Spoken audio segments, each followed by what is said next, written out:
प्रधानमंत्री जी को ऐसी बातें कहनी है तो फिर पूरा हालात क्या है देश के और क्यों कहना पड़ा, वो तमाम बातें स्पष्ट होनी चाहिए देशवासियों के सामने। खाली उन्होंने कह दिया सोना मत खरीदो या विदेश में जाओ, उसकी आलोचना ही बहुत हो रही है और मीडिया वाले आलोचना कर रहे हैं। पर मेरा मानना है कि राहुल जी ने जैसा कहा उनको गंभीरता से लेना चाहिए कि वो नेता प्रतिपक्ष है और वो कहते हैं तो सोच समझ के कहते हैं कोई बात को।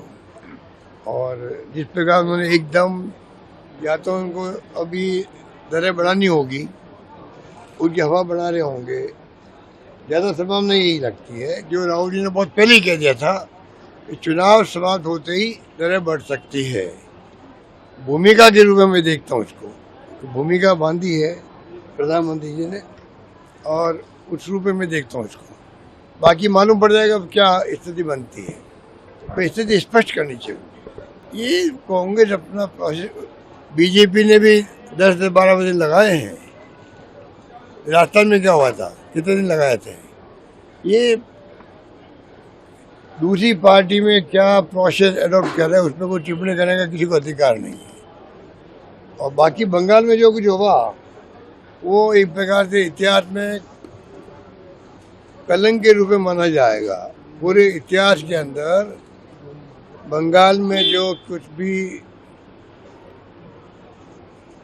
तरीका अपनाया गया, जिस रूप में धन बल का प्रयोग,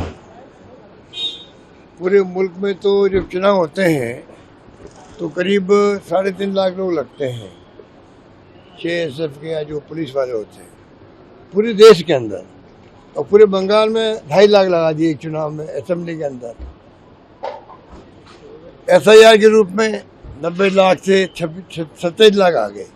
27 लाख लोगों का कन्फर्म हो गया ये जिंदा भी है, वोट देने का अधिकार रखते हैं। उसके बाद में उनका वोट नहीं पड़ पाया, तो ये कितनी बड़ी दुर्भाग्य की बात है। एक भी अधिकार को आप कैसे, एक भी वोटर को कैसे अलग कर सकते हो। और मैंने पहले भी कहा कि अगर ऐसी स्थिति बनी, चुनाव पोस्टपोन करना चाहिए। सर, नीट के एग्जाम में गड़बड़ी की बात, चुनाव 27 लाख लोगों को फैसला होना चाहिए। तो इस प्रकार का जो चुनाव है ना, ये डेमोक्रेसी की हत्या के बराबर है। देश नहीं दुनिया में इसकी आलोचना हो रही है। अगर यही तरीका अपनाए जाएंगे तो फिर विपक्ष का मतलब क्या रह जाएगा।